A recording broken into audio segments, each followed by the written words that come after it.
Good afternoon, Spin Energy executives. My name is Caroline, and I'd like to present to you my team, Madeline, Hannah, and Elliot. Hey, I'm Caroline. This is Elliot. Hey, I'm Hannah. Hi, I'm Maddie.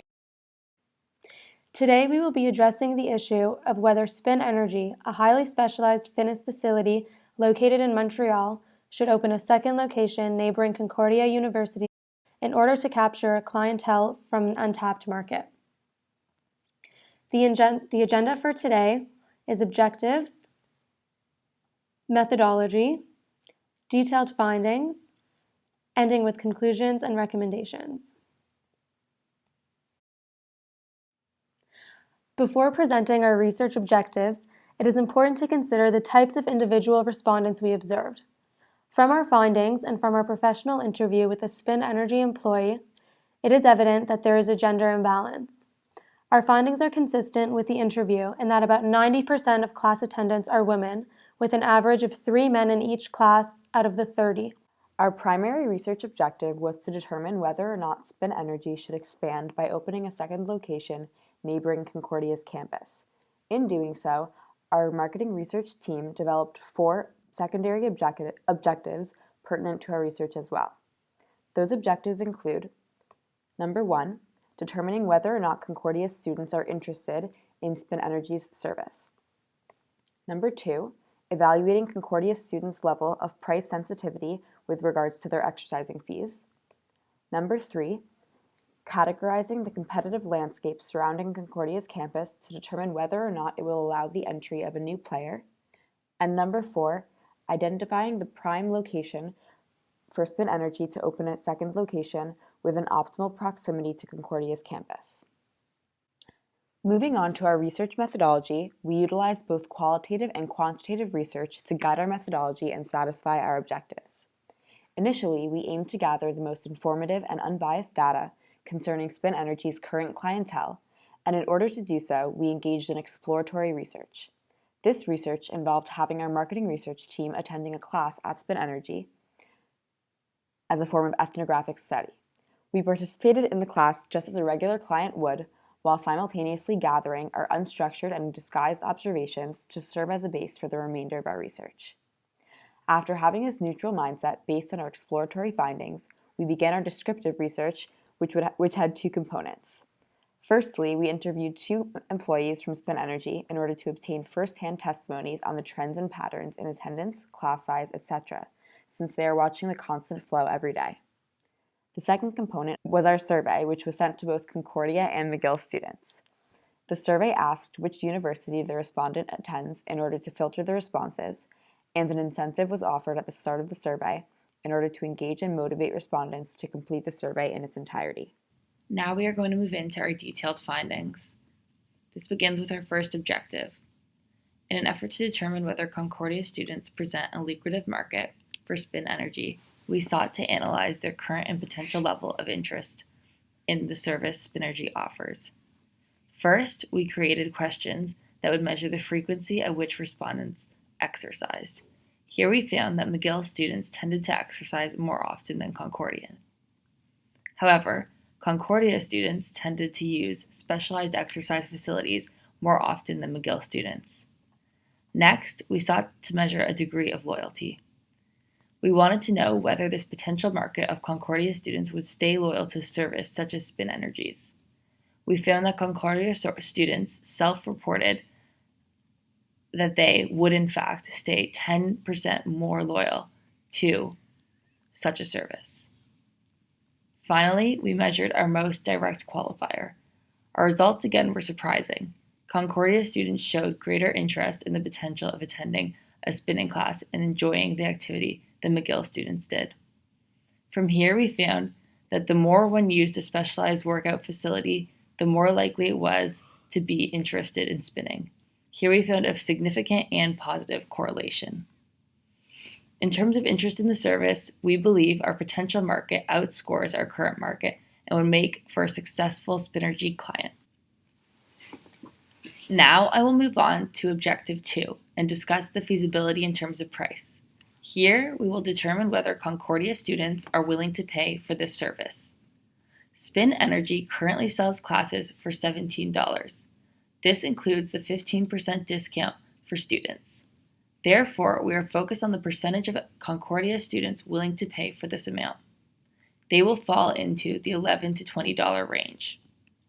Unfortunately, there are far fewer Concordia students willing to pay for this amount, the McGill students.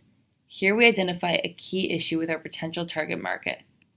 The majority of Concordia students are willing to pay within the $0 to $10 range. Concordia students appear to be far more price sensitive than McGill students.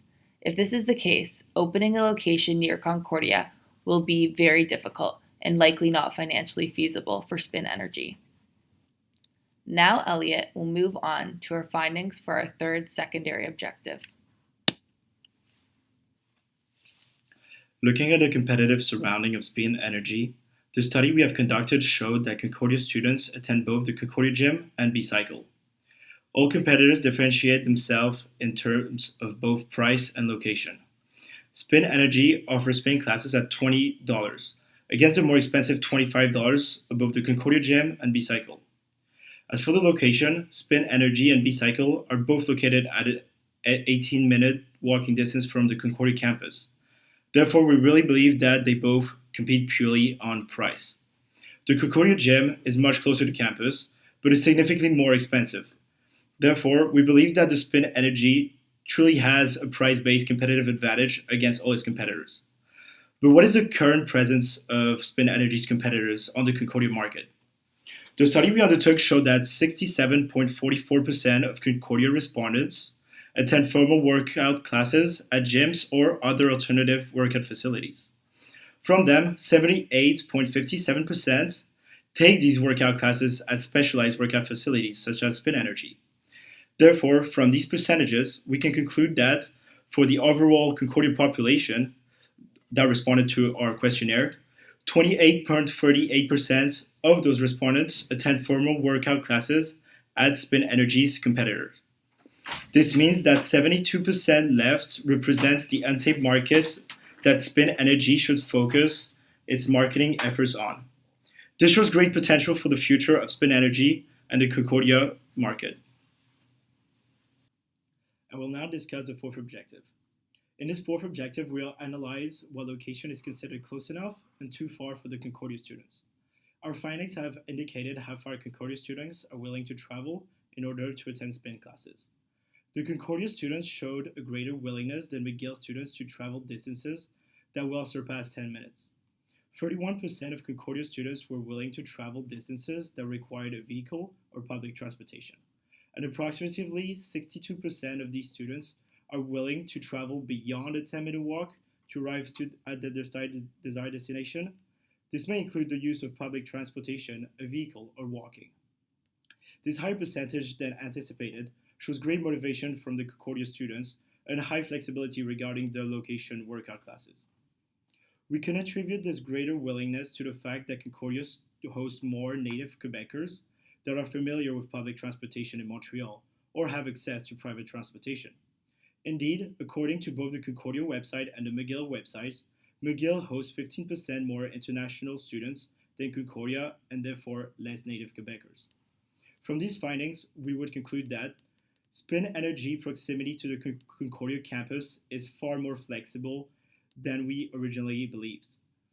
Thanks to our results, we could also assume that it is not persistent for fitness location offering specialized services to be within a close walking distance to Concordia students.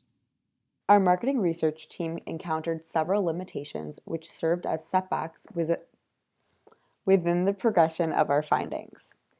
Our most basic limitation was lack of time. If our team would have had months longer to complete this project, we would have had a much more comprehensive understanding of other contributing elements, for example, the impact of various times of the year. Another limitation to our research involves our lack of funding. If we were a fully funded marketing research team, our greater access to certain datasets, abilities to conduct more intricate research through various forms of expensive programming, and larger team of paid employees amongst which to distribute the work would be made possible. An additional limitation to our research is due to our lack of thorough access. When reaching out to Concordia students, we were limited to posting in public Facebook groups and pages, whereas we had full access to the McGill groups. Another limitation that set back our research is due to our incentive. Since we noted at the start of the survey that respondents would have the opportunity to win one of 2 Starbucks gift cards, many respondents attempted to fill out the survey multiple times, giving fake responses, simply for the purpose of gaining an additional chance to win. Not only did these responses skew our data, but they also served as a time-consuming impediment to our research. We also encountered a limitation that we had expected prior to its arrival. We presumed that when asking individuals in a survey how often they exercise, they will likely inflate the actual amount that they do indeed exercise by making their exercise rate more often than in reality. Since this question was posed to respondents from both universities, we anticipated that the rates of inflation would be on par with one another. Therefore, we have no reason to believe that either Concordia or McGill's results are more inflated than the other. Moving on to our conclusions. We have organized them in such a way that they align with each of our initial research objectives. Corresponding with our first research objective, we have determined that there are significant levels of existing interest in activity. Simply put, while Concordia students exercise fewer times per week than McGill students, they do engage in specialized forms of exercise and actually have a higher interest level in taking a spin class than McGill students. 26% of Concordia respondents said they would be likely to try a spin class at a facility opening in close proximity to them. This same percentage also noted that they would walk up to 20 minutes in order to attend an alternative workout class. Therefore, we conclude that 47% of Concordia students compose a potential market that would both be interested in taking a spin class as well as having to travel the given distance from Concordia to Spin Energy. Concerning our second research objective, we have determined that Concordia students' price sensitivity is relatively high compared to that of McGill students. Corresponding with our third research objective, we have determined that there is a strong competitive landscape since the students are already loyal members to surrounding alternative fitness facilities in the Concordia area. And finally, corresponding with our fourth research objective, we have determined that it would not be beneficial to open up a second location due to the fact that Concordia students are actually willing to travel approximately 20 minutes to their respective fitness facility. Spin Energy's current location is therefore a feasible option for Concordia students. Based on our conclusions, we are suitably equipped to make our final recommendations for Spin Energy with regards to capturing clients from the Concordia market. We recommend that Spin Energy begin advertising their service to Concordia students from their current standing location on Avenue du Parc without creating a new location. We have determined that this is the most viable option for Spin Energy because Concordia students are willing to travel the distance to Spin Energy's facility, and Spin Energy is also priced lower than the current facilities that Concordia students are attending, which would address their issues concerning price sensitivity.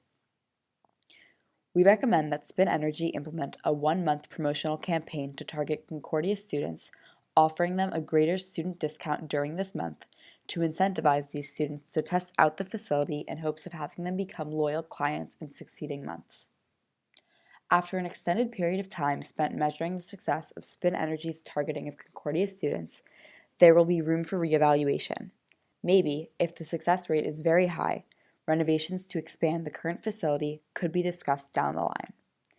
For the time being, Spin Energy should focus on targeting, attracting, and retaining new clients from the Concordia market. Our marketing research team would like to thank you for your time. Please let us know of any questions or concerns you may have, and have a wonderful day.